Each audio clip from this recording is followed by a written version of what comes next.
নমস্কার বন্ধুরা, একটি নতুন রেসিপির সাথে আপনাদের সবাইকে স্বাগত জানাচ্ছি মেঘার সাথে বাঙালিয়ানাতে। খই এবং খই থেকে তৈরি বিভিন্ন মিষ্টি যে কোনো পুজোর প্রধান উপকরণগুলির মধ্যে অন্যতম। লাস্ট ভিডিওতে আমি খইয়ের মুরগির রেসিপি আপনাদের সাথে শেয়ার করেছিলাম, আর আজ আপনাদের সঙ্গে শেয়ার করছি খইয়ের নাড়ু বা খইয়ের মোয়ার রেসিপি।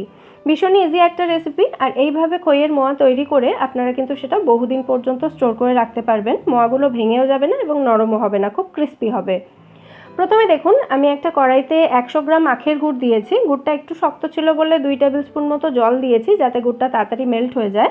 এটাকে আমি লো ফ্লেমেই রেখেছি। লো ফ্লেমে রাখার পর গুড়টা মেল্ট হয়ে গেছে দেখুন। এবার এটাকে কনস্ট্যান্ট এভাবেই নাড়াচাড়া করতে থাকতে হবে, গুড়ের কালারটা চেঞ্জ হয়ে যাওয়া পর্যন্ত এবং গুড়টা একটু ঠিক হয়ে যাওয়া পর্যন্ত।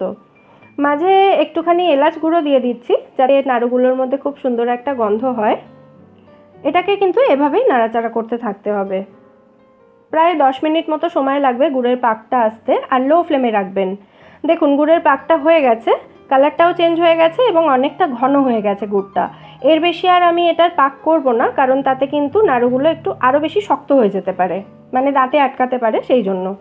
এবার অল্প অল্প করে খই এর মধ্যে মেশাচ্ছি। প্রায় 50 গ্রাম মতো খই আমি এর মধ্যে মিশিয়ে দিয়েছি ভালোভাবে, আর গ্যাসের ফ্লেমটা কিন্তু এর মধ্যে আমি অফ করে দিয়েছি। তারপর এটাকে খইটা ভালো করে মেশানোর পর আমি এটাকে একটা থালার মধ্যে নামিয়ে নিয়েছি। এটাকে ঠান্ডা হতে দিলে হবে না, একদম গরম গরমই বানিয়ে ফেলতে হবে। ঠান্ডা হয়ে গেলেই কিন্তু এটা শক্ত হয়ে যাবে।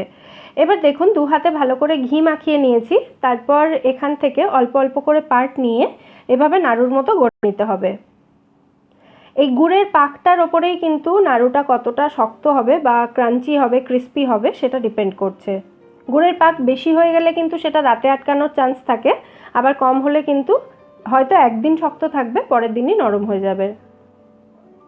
তাই জন্য যেরকম কনসিস্টেন্সি আমি দেখালাম ভিডিওতে, সেটা ফলো করেই এটা তৈরি করবেন। একই রকমভাবে সমস্ত নাড়ুগুলো আমি এখানে তৈরি করে নিচ্ছি। সমস্ত নাড়ুগুলো রেডি হয়ে গেছে এখানে।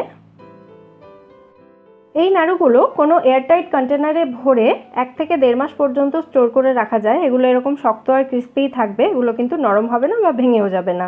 আর লাস্ট ভিডিওতে যে মুরগির রেসিপিটা শেয়ার করেছিলাম, সেটা যদি কেউ মিস করে গিয়ে থাকেন, তাহলে বাদিকে ওপরের লিঙ্কটা ক্লিক করুন রেসিপিটা দেখার জন্য। ফিরে আসবো নতুন কোনো রেসিপি নিয়ে। সবাই সুস্থ থাকবেন, ভালো থাকবেন এবং সবাইকে ভালো রাখবেন।